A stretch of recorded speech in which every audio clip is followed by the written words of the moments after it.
दोस्तों, आज की कहानी में हम देखेंगे कि एक अनजान वायरस फैलने की वजह से धरती पर मौजूद सभी इंसान मारे जाते हैं, लेकिन कहीं से एक आदमी अभी भी जिंदा बचा है जो पिछले 2 सालों से किसी और जिंदा इंसान को ढूंढने के लिए इधर उधर भटक रहा है। लेकिन फिर एक दिन उसे एक औरत मिलती है जो उसे बताती है कि पृथ्वी पर सिर्फ हम दोनों ही जिंदा बचे हैं और अब हम दोनों को ही मिलकर बच्चे पैदा करने हैं और धरती पर जनसंख्या को आगे बढ़ाना है। तो कहानी शुरू होती है और हमें बताया जाता है कि एक अनजान वायरस की वजह से धरती पर मौजूद सभी इंसान मारे गए, लेकिन एक आदमी अभी भी जिंदा बचा है जिसका नाम फिलिप है। अब बेचारा फिलिप अकेला ही काफी सालों से इधर उधर भटक रहा है ताकि उसे कोई जिंदा इंसान मिल जाए, लेकिन उसे कोई नहीं मिलता, जिससे वह बहुत परेशान हो जाता है और वापस अपने होम टाउन आ जाता है। जिस बीच उसे एक साइन बोर्ड दिखता है तो वह उस पर लिख देता है कि एक इंसान अभी भी जिंदा है। आगे वो अपने घर पहुंचता है और सोचता है कि मैं इस घटिया घर में क्यों रहूं, जबकि मेरे टाउन में बहुत बड़े बड़े रईसों के घर हैं। जिसके बाद वो टाउन के सबसे अमीर आदमी के घर पर रहने के लिए चला जाता है, जिसमें वो बड़े बड़े म्यूजियम से चुराई हुई पेंटिंग्स को टांग देता है जिन सबकी कीमत अरबों डॉलर्स में थी। लेकिन जब फिलिप का इससे भी मन नहीं भरा तो वो वहाँ पर इजिप्ट की मम्मी का ताबूत उठा लाया और एक डायनासोर का सर भी उठा लाया जिसको वो अपनी डाइनिंग टेबल पर सजाता है।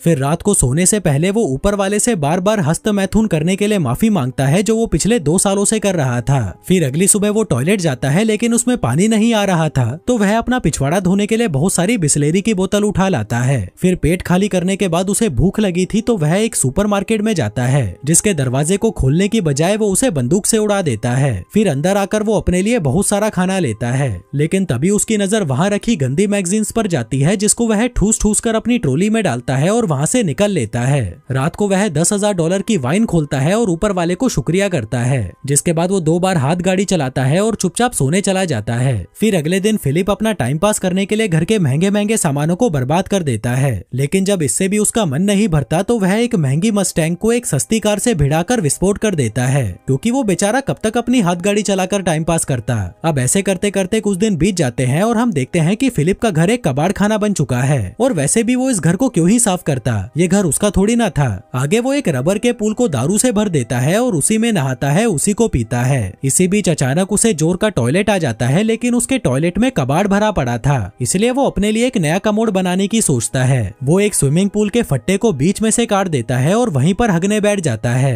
फिर हगने के बाद वो एक बार में जाता है और वहाँ पर रखे हुए खिलौनों से पूछता है कि क्या तुम लोग थोड़ी दारू पीना चाहोगे, लेकिन जब वो खिलौने उसे कोई जवाब नहीं देते तो वह खुद ही पूरी बोतल दारू की पीकर वहाँ पर बेहोश हो जाता है। थोड़ी देर बाद जब उसे होश आता है तो वह एक खिलौने को अपने साथ कार में लेकर एक लड़की के पुतले के पास जाता है और उससे बातें करने लगता है। कहता है कि मैं बहुत दिनों से तुम्हें नोटिस कर रहा हूँ, लेकिन मुझमें इतनी हिम्मत नहीं थी कि मैं तुम्हें अपनी दिल की बात बता सकूं। जो कहकर वो उसे किस करने लगता है कि तभी उस पुतले का हाथ टूट जाता है, जिसे देखकर फिलिप उदास हो जाता है और अगले दिन एक पहाड़ी पर जाकर वहाँ पर RIP फिलिप लिख देता है। जिसके बाद वो अपनी कार में बैठता है और उसे फुल स्पीड से पहाड़ी से क्रैश करवाने के लिए आगे बढ़ता है, लेकिन इससे पहले कि वो अपनी जान देता उसे वहाँ कुछ अजीब सी चीज दिखाई देती है। वो जल्दी से अपनी कार रोकता है और देखता है कि पहाड़ के पीछे से धुआं निकल रहा है, जिसका मतलब था कि कोई इंसान अभी भी जिंदा बचा है, इसलिए वो जल्दी से उस धुएं की तरफ आगे बढ़ता है। फिर उस जगह पर पहुंचकर उसे एक कैंप लगा हुआ दिखाई देता है, जिसके साथ ही वहाँ पर एक लड़की की ब्रा भी टंगी हुई थी, जिसे देखकर वह खुश हो जाता है और उस ब्रा को सूंघने लगता है। जिसके बाद वो वहीं पर बेहोश हो जाता है। थोड़ी देर बाद जब उसे होश आता है तो वह खुद को एक खूबसूरत लड़की की गोद में लेटा हुआ पाता है, जो उसे कहती है कि मुझे तो यकीन ही नहीं हो रहा कि तुमने मुझे ढूंढ लिया, जो कहकर वो उसे किस करने लगती है। पर तभी फिर से उसकी आंख खुलती है और वह देखता है कि एक लड़की उसे CPR दे रही थी और वो दिखने में बिल्कुल भी खूबसूरत नहीं थी, इसलिए वह उससे डरकर दूर हट जाता है। वो उससे पूछता है कि वो खूबसूरत लड़की कहाँ गई, जिस पर वो लड़की, जिसका नाम कैरल होता है, कहती है कि तुम बेहोश हो गए थे और तुमने अपने कच्छे में सुसु भी कर दिया था, इसलिए मैं तुम्हें CPR दे रही थी। फिलिप कहता है कि मैंने सुसु नहीं किया, ये पहले से ही गीला था, जो कहते हुए वो उसकी तरफ बढ़ने लगता है, जिससे घबराकर कैरल अपनी बंदूक निकाल लेती है।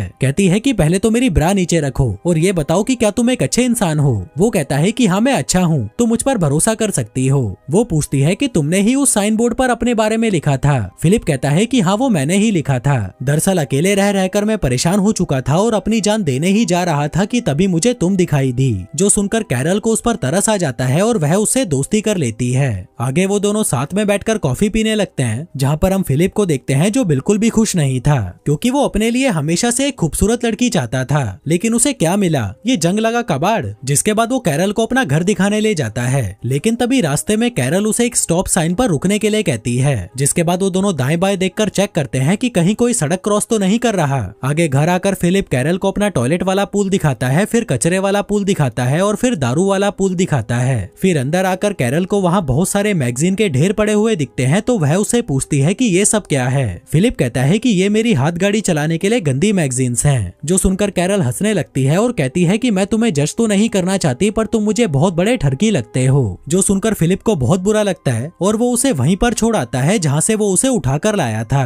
फिर अगली सुबह जब उसकी नींद खुलती है तो वह देखता है कि कैरल फिर से वहाँ पर आ गई है और उसके घर का कचरा साफ कर रही है। फिलिप कहता है कि आगे से जब तुम मेरे घर का कचरा साफ करने आओ तो मुझे बता कर आना। जो सुनकर कैरल को गुस्सा आ जाता है और वह फिर से वहाँ पर उस कचरे को फैला देती है। फिलिप उसे रोकने की कोशिश करता है तो वह कहती है कि हमें इसे साफ करने के लिए क्लीनर चाहिए, जिसको लेने के लिए वो दोनों सुपरमार्केट पहुंच जाते हैं। तभी फिलिप अपनी कार को हैंडीकैप लोगों की पार्किंग में खड़ी कर देता है, तो कैरल उसे कहती है कि ये जगह हैंडीकैप लोगों की है, तुम अपनी कार कहीं और खड़ी करो। जो सुनकर फिलिप को गुस्सा आ जाता है और वो कहता है कि कहीं तुम पागल वागल तो नहीं हो, इस दुनिया में हम दोनों के अलावा कोई और है ही नहीं, तो यहाँ पर हैंडीकैप इंसान कहाँ से आएगा। कैरल कहती है कि जो भी हो, पर तुम अपनी कार को कहीं और पार्क करो। अब फिलिप का दिमाग घूम चुका था, तो वह अपनी कार को सीधा सुपरमार्केट के अंदर घुसा देता है। फिर रात को वह अपने खिलौने दोस्तों से बात करने बार में जाता है और उन्हें बताता है कि अब मैं इस दुनिया का आखिरी इंसान नहीं रहा। मुझे लगा था कि मुझे एक खूबसूरत लड़की मिलेगी जिसके साथ मैं रोज मजे करूंगा, लेकिन मुझे क्या मिला, ये सड़ा हुआ करेला कैरल। फिर अगली सुबह जब वो बियर से कुल्ले कर रहा था, तभी वह देखता है कि कैरल अपना सामान पैक करके वहीं पर रहने आ रही है। जो देखकर वह दौड़ता हुआ उसके पास आता है और कहता है कि तुम्हें पता है ना ये दुनिया कितनी बड़ी है, तो तुम्हें रहने के लिए मेरे घर का बगल वाला घर ही मिला था। कैरल कहती है कि तुम्हें इससे क्या प्रॉब्लम है, क्या तुम्हें डर लग रहा है कि मैं तुम्हें गंदी गंदी हरकतें करते देख लूंगी। तभी फिलिप उसके सामने अपना कच्छा उतार देता है और कहता है कि ले देख ले, अब और क्या ही बचा है देखने के लिए। कैरल कहती है कि देख यार, हम दोनों को किसी मकसद के लिए चुना गया है और वो मकसद है धरती की जनसंख्या को आगे बढ़ाना। फिलिप कहता है कि देखो, मैं तुम्हारी इंसल्ट तो नहीं कर रहा, लेकिन मैं तुम्हारे साथ सुहागरात मनाने में बिल्कुल भी इंटरेस्टेड नहीं हूँ, चाहे तुम इस धरती की आखिरी औरत ही क्यों ना बची हो। जो कहकर वो वहाँ से चला जाता है और अपने टट्टी वाले पुल पर बैठकर हगने लगता है। पर तभी कैरल वहाँ पर आती है और कहती है कि क्या तुम अंदर जाकर नहीं हग सकते। वो कहता है कि नहीं, क्योंकि अंदर पानी नहीं है। कैरल कहती है कि देखो यार, हमें इंसानों की तरह जीना होगा, तभी हम आगे जाकर अपने बच्चों को एक बेहतर जिंदगी दे पाएंगे। वो कहता है कि पागल की बच्ची, तुझे समझ नहीं आता कि मैं तेरे साथ बच्चे पैदा नहीं करना चाहता। वो कहती है कि ठीक है, लेकिन मुझे खाने के लिए फ्रेश फ्रूट्स और वेजिटेबल्स चाहिए, क्या तुम्हें नहीं चाहिए वो। फिलिप कहता है कि मुझे इससे कोई फर्क नहीं पड़ता। तभी कैरल अपनी पॉकेट में से एक टमाटर निकालती है और उसे चिढ़ाते हुए खाने लगती है। वहीं उसको टमाटर खाता देख फिलिप भी 2 साल पुराने डिब्बे में पैक टमाटर खाने लगता है, लेकिन उसे वो खाने में मजे नहीं आ रहे थे, तो वह रात में चुपके से कैरल के गार्डन में घुस जाता है और उसके सारे टमाटर खा जाता है। फिर अगली सुबह कैरल उसके घर पर आती है और पूछती है कि क्या तुम्हें टमाटर खाकर मजे आए, जिस पर वो उसके मुंह पर मुंह कर जाता है और कहता है कि मुझे नहीं पता तुम क्या बोल रही हो, जिस पर कैरल उसे आतंकवादी बोलकर लंगड़ाती हुई वहाँ से जाने लगती है। फिलिप उससे पूछता है कि तुम्हारे पैर को क्या हुआ। वो कहती है कि जमीन से पानी निकालते वक्त मुझे चोट लग गई। अब उसकी ये हालत देखकर फिलिप को उस पर तरस आ जाता है, इसलिए वो उसकी पानी का जुगाड़ करने में मदद करता है, जिसमें वो एक वॉल्व से पानी के पाइप को जोड़कर पानी को कैरल के घर तक ले आता है, जिसे देखकर वह बहुत खुश होती है और उसे रात को डिनर के लिए इनवाइट करती है। फिर रात में डिनर के दौरान कैरल फिलिप को बताती है कि तुम्हारे औजार को देखकर मुझे पूरा यकीन हो चुका है कि ऊपर वाले ने हमें धरती पर जनसंख्या को आगे बढ़ाने के लिए मिलवाया है। फिलिप कहता है कि ठीक है, अगर तुम इतना ही जोर दे रही हो तो आज रात को हम कर ही लेते हैं। कैरल कहती है कि नहीं, मैं तुम्हारे साथ तब तक सुहागरात नहीं मनाऊंगी जब तक तुम मुझसे शादी नहीं कर लेते। जो सुनकर वह हंसने लगता है और कहता है कि तुम मजाक अच्छा कर लेती हो। वो कहती है कि नहीं, मैं मजाक नहीं कर रही, क्या तुम ये चाहते हो कि इस धरती पर पैदा होने वाला पहला बच्चा नाजायज हो। फिलिप कहता है कि तुम ये शादी क्यों करना चाहती हो, जबकि इस चीज का कोई मतलब नहीं है। वो कहती है लेकिन मेरे लिए मतलब है, अगर दुनिया खत्म हो गई है तो इसका मतलब ये नहीं कि हम अपने रीति रिवाज भूल जाएं। अब फिलिप को किसी भी हाल में उसके साथ इंटीमेट होना ही था, इसलिए वो उसके साथ शादी करने के लिए मान जाता है। कैरल कहती है कि पहले तो मुझे अच्छे से कहो अपने घुटनों पर बैठकर, जिस पर फिलिप अपने घुटनों पर बैठकर उसे प्रपोज करता है और कैरल उसे हाँ बोल देती है। लेकिन उसकी हाँ सुनकर फिलिप को बिल्कुल भी खुशी नहीं होती, तो वह डिनर को आधे में ही छोड़कर वहाँ से घर चला जाता है, जिसके पीछे पीछे कैरल उसके लिए खाना लेकर आती है। कहती है कि तुम्हें पता है अमेरिका का राष्ट्रपति मर चुका है, इसलिए अब हम दोनों में से ही किसी को राष्ट्रपति बनकर देश की कमान अपने हाथों में लेनी होगी।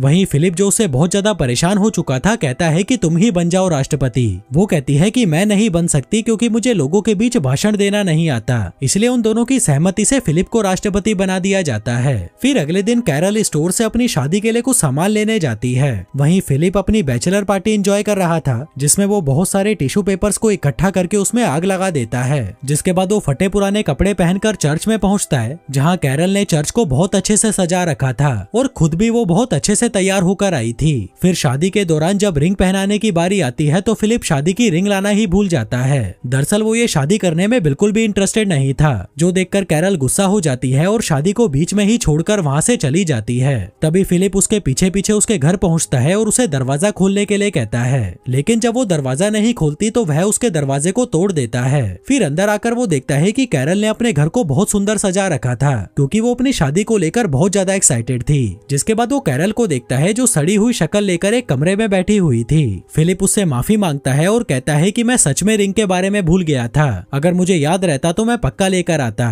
वहीं कैरल भी उसे माफ कर देती है। जिसके बाद वो दोनों अंगूठी लेने के लिए एक ज्वेलरी शॉप में जाते हैं, जहां से वो बहुत सारी अंगूठियां उठा लेते हैं, जिनको एक एक करके फिलिप कैरल की उंगलियों में पहना देता है और उससे शादी कर लेता है। फिर रात को जब सुहागरात मनाने की बारी आती है तो कैरल उसके साथ इंटीमेट होने की बजाय रात भर उससे बातें करती रहती है। फिर अगले दिन से कैरल भी फिलिप के साथ वो सभी चीजें करती है जिसको करने में फिलिप को बहुत मजे आते थे। जिसके बाद वो कैरल को अपनी एक्स गर्लफ्रेंड से भी मिलवाता है, जिसको देखकर कैरल को उससे जलन होने लगती है तो वह उसे उठाकर बाहर फेंक देती है। फिर खूब मौज मस्ती करके जब वो दोनों घर की ओर जा रहे थे तभी चौराहे पर उनकी कार एक लिमोजिन से टकरा जाती है। फिलिप जल्दी से उतरकर उस लिमोजिन को देखने जाता है कि कहीं उसमें कोई इंसान तो नहीं है, और तभी उसमें से मेलिसा नाम की एक खूबसूरत लड़की नीचे उतरती है, जिसे देखकर फिलिप के तो होश ही उड़ जाते हैं। वहीं कैरल भी मेलिसा को देखकर बहुत खुश होती है और फिर वो तीनों उसकी कार से फिलिप के घर पर जाने लगते हैं, जहाँ रास्ते में फिलिप मेलिसा को घूरे जा रहा था और उसको पटाने के लिए उसकी छोटी छोटी बातों पर खिलखिलाकर हंस रहा था। मेलिसा बताती है कि मैं वो टाउन के बाहर लगे साइन बोर्ड को पढ़ के यहाँ पर आई थी और पिछले 2 हफ्तों से यहाँ पर कुत्ते की तरह भटक रही थी, लेकिन मुझे यहाँ पर कोई नहीं मिला। जो सुनकर फिलिप सोचने लगता है कि मुझसे कितनी बड़ी गलती हो गई, ये लड़की तो कैरल से पहले यहाँ पर आई थी, अगर ये मुझे पहले मिल जाती तो मैं इससे ही शादी करता। तभी कैरल भी मेलिसा को बता देती है कि हमने भी 1 हफ्ते पहले ही शादी की है। जो सुनकर मेलिसा चौंक जाती है और कहती है कि यार तुम तो बड़े तेज निकले। वहीं ये शादी वाली बात फिलिप को बिल्कुल भी अच्छी नहीं लगती और इससे पहले कि कैरल उन्हें कुछ और बताती वो कार की बीच वाली खिड़की को बंद कर देता है। इसके बाद वो तीनों घर पहुंचते हैं, जहां मेलिसा उसके घर में लगी हुई महंगी महंगी पेंटिंग्स को देखकर हैरान हो जाती है और कहती है कि मैं बहुत थक गई हूँ, मुझे रेस्ट की जरूरत है। फिलिप कहता है कि तुम मेरे घर पर आराम कर लो, हम बहुत सारी बातें करेंगे और साथ में मिलकर खूब मजे करेंगे। पर तभी कैरल कहती है कि अगर मैं होती तो उसके घर में बिल्कुल भी नहीं रुकती, क्योंकि फिलिप इस घर के पूल का इस्तेमाल हगने के लिए करता है। जो सुनकर मेलिसा कहती है कि ठीक है, मैं अपने लिए कोई दूसरा घर ढूंढ लूंगी। फिर जाने से पहले कैरल उसे डिनर के लिए इनवाइट करती है, जिसके लिए वो मान जाती है। तभी कैरल उसे गले लगा लेती है। वहीं फिलिप जो ऐसे मौके कभी नहीं छोड़ता, वो भी उनके बीच में घुस जाता है और जाकर मेलिसा को पीछे से चिपकने लगता है। फिर शाम के समय जब डिनर की तैयारी की जा रही थी तभी फिलिप वहाँ पर अपनी दाढ़ी काट कर आता है, जो देखकर कैरल चौंक जाती है कि जब उसने कहा था तो फिलिप ने उसे दाढ़ी काटने से मना कर दिया था। दरअसल वो मेलिसा के साथ इंटीमेट होने की नाकाम कोशिश कर रहा था, जिसके लिए वो कुछ भी करने को तैयार था। फिर रात में जब सभी डिनर टेबल पर थे तभी फिलिप मेलिसा को घूरे जा रहा था और अपने आप को कोसे जा रहा था कि उसने इतनी जल्दी शादी क्यों कर ली। जिसके बाद वो मेलिसा की हर बात में हाँ मिलाने लगता है, जैसे कि जो मूवी मेलिसा की फेवरेट थी वो फिलिप की भी फेवरेट थी, जो खाना मेलिसा का फेवरेट था वो उसका भी फेवरेट था, जो कार उसकी फेवरेट थी वो उसकी भी फेवरेट थी। दरअसल वो ये इसलिए कर रहा था ताकि मेलिसा को लगे कि इन दोनों के बीच में कोई कनेक्शन है। फिर डिनर खत्म होने के बाद कैरल फिलिप को अपने साथ मस्ती करने के लिए बुलाती है, लेकिन फिलिप का बिल्कुल भी मन नहीं था तो वह उसे मना कर देता है और कहता है कि मेरे पेट में दर्द है। कैरल पूछती है कि तुम मुझे एक बात बताओ, कहीं तुम मेलिसा से आकर्षित तो नहीं हो? वो कहता है कि नहीं, ऐसा कुछ नहीं है, जो कहकर वो सोने चला जाता है। तभी आधी रात में मेलिसा उससे अपनी बजवाने आती है, जिसे देखकर फिलिप कुत्ते की तरह उसके पीछे जाने लगता है। पर तभी उसे वहाँ कमोड पर बैठी हुई कैरल दिखाई देती है, जिसे देखकर वह बुरी तरह डर जाता है। फिर अगली सुबह मेलिसा फिलिप से मिलने आती है, जहाँ वो देखती है कि फिलिप एक्सरसाइज कर रहा था। दरअसल वो मेलिसा को अपनी बॉडी दिखाकर पटाना चाहता था। मेलिसा उसे बाहर बुलाती है और पूछती है कि ये सब क्या है। फिलिप कहता है कि ये मेरी तरफ से तुम्हारे लिए एक तोहफा है, क्योंकि मैंने तुम्हारी लिमोजिन जो तोड़ दी थी। वो कहती है कि तुम्हें ये सब करने की कोई जरूरत नहीं है। इसी बीच कैरल फिलिप को आवाज लगाकर अपने पास बुलाती है और पूछती है कि क्या तुमने मेलिसा को एक नई कार गिफ्ट की है? वो कहता है कि हाँ, क्योंकि मैंने उसकी लिमोजिन तोड़ जो दी थी। वो कहती है कि तुम्हारे पास ये सब करने का टाइम है, जबकि मैं तुम्हें 100 बार बोल चुकी हूँ कि मेरा दरवाजा ठीक कर दो, पर तुम्हारे पास इसके लिए टाइम नहीं है। अब मुझे नहीं पता तुम इसे कैसे भी ठीक करो। आगे कैरल मेलिसा को अपनी शादी की फोटोज दिखाती है जो उसने खुद ड्रॉ की थी। मेलिसा पूछती है कि अगर तुम दोनों की शादी हो चुकी है तो तुम दोनों साथ में क्यों नहीं रहते।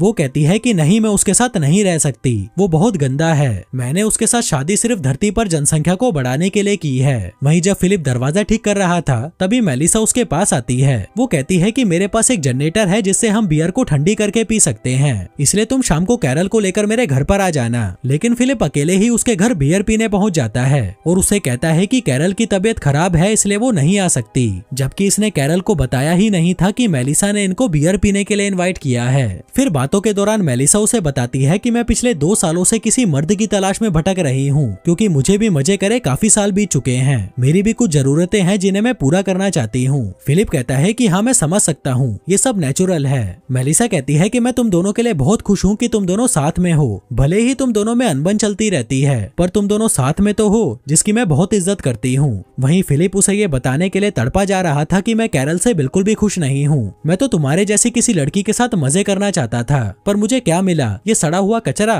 मेलिसा कहती है कि मेरी भी किस्मत देखो, मुझे धरती पर मौजूद एक आखिरी मर्द मिला और वो भी शादीशुदा। फिलिप कहता है कि चिंता मत करो, अब वो मर्द शादीशुदा नहीं रहेगा। जिसके बाद वो अपनी शादी तोड़ने के लिए कैरल के पास जाता है, लेकिन वो उसे कुछ कह नहीं पाता क्योंकि वो उनकी शादी की फोटो से दरवाजे पर टांगने वाला दिल बना रही थी, जो देखकर उसे कैरल पर तरस आ जाता है और वो उसकी फीलिंग्स को हर्ट नहीं करना चाहता था, इसलिए वो चुपचाप वहाँ से अपने घर चला जाता है। वहीं दूसरी तरफ हम एक ऑडी को आते हुए देखते हैं, जिसका मतलब था कि एक इंसान और भी है जो इस धरती पर जिंदा बचा है। जो इंसान वहाँ पर फिलिप का वो अलाइव वाला बोर्ड देखता है और उस टाउन की तरफ निकल पड़ता है। अब ये इंसान कौन था और उन लोगों के अलावा और कितने इंसान हैं जो अभी भी जिंदा बचे हैं, और क्या अपना फिलिप मेलिसा के साथ सुहागरात मना पाएगा, ये सब देखेंगे हम अगले वीडियो में। धन्यवाद।